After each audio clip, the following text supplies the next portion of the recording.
না না ওইটা একটু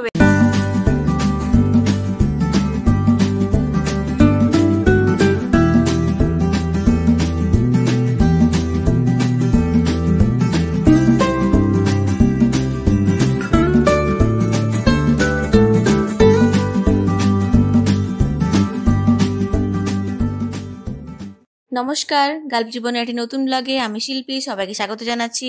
আশা করি সবাই ভালো আছেন আর আমিও খুব ভালো আছি। ঈদের দিনের সকালের ব্লগটা আপনারা সবাই দেখেছেন, আর এটা হচ্ছে ঈদের দিনেরই সন্ধ্যাবেলার ব্লগ বা রাত্রের ব্লগ, যাই বলা যায় না কেন। আমরা বেরিয়ে পড়েছি একটা নতুন জায়গায় ঘুরতে যাওয়ার জন্য।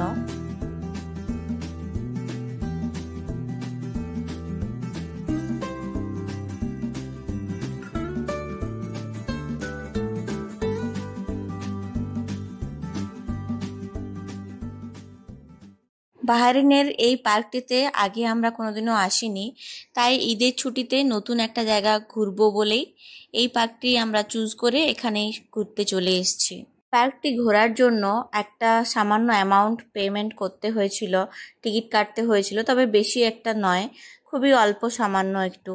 তবে অসাধারণ জায়গা, ভিডিওটি আপনারা দেখতে থাকুন, আপনাদের আশা করি খুবই ভালো লাগবে। আর আমার তো এখানে গিয়ে একদম চোখ জুড়িয়ে গেছে, মন শান্ত হয়ে গিয়েছে, এতটাই সুন্দর জায়গা।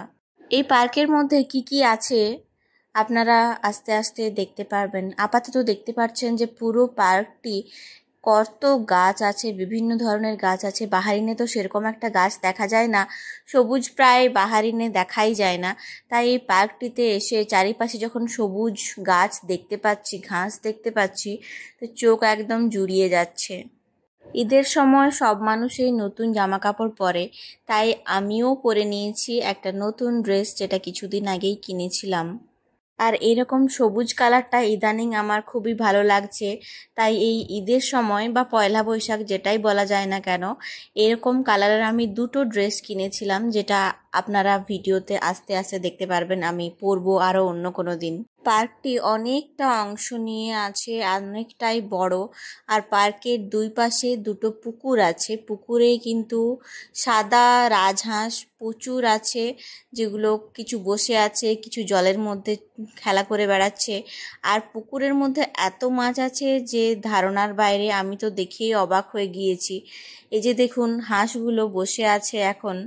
এইসব জিনিস আছে যেগুলো মেনটেনেন্সের জন্য একটু টাকার প্রয়োজন, সে কারণের জন্যই এখানে সামান্য একটু পেমেন্ট করে টিকিট কেটে ভেতরে আসতে হচ্ছে। আর পার্কের একটা বাইরের অংশও আছে, সে বাইরের অংশটাতে জাস্ট চেয়ার আছে, গাছ আছে, ওখানে আপনি বসতে পারেন, ওটার জন্য কিন্তু কোনো টিকিট লাগে না। আবার গাড়ি পার্কিংও আছে, সেগুলোর জন্য কোনো টিকিট লাগে না। ভেতরের অংশটা আসার জন্যই শুধুমাত্র টিকিট কাটতে হচ্ছে। বাহরাইনে অনেক পার্ক আছে যেগুলোতে কোনোরকম কোনো টিকিটের প্রয়োজন হয় না। অনেক বলতে বেশিরভাগ পার্কেই কোনোরকম টিকিটের প্রয়োজন হয় না। আপনি যান, বসে খাওয়া দাওয়া করুন, এনজয় করুন। বাচ্চারা খেলাধুলোর জায়গা আছে, বাচ্চারা সেগুলো এনজয় করতে পারবে, সেগুলো কোনোরকম টিকিটের প্রয়োজন হয় না।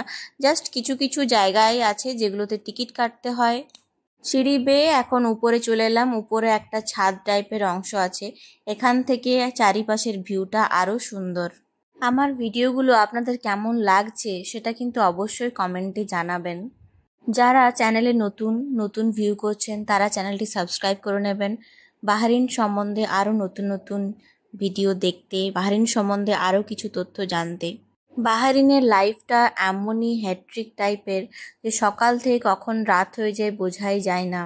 তাই একটা ছুটির জন্য সবাই তাকিয়ে থাকে যে কখন ছুটি আসছে, কখন উইকেন্ড আসবে। এই যে দেখুন, জলে এত মাছ একদম কিলবিল করছে, এত মাছ দেখে এত সুন্দর লাগছে। পার্কের মধ্যে মানুষজনের ভিড় কিন্তু অনেক আছে, যেহেতু ঈদ সে কারণে ভিড় আরও একটু বেশি আছে। কিন্তু যেহেতু পার্কটা অনেক বড়, তাই কিছু কিছু অংশ একদমই ফাঁকা আছে। এই ফুলটা যেমন অসাধারণ লেগেছে, কালার কম্বিনেশনটা এত সুন্দর দেখুন।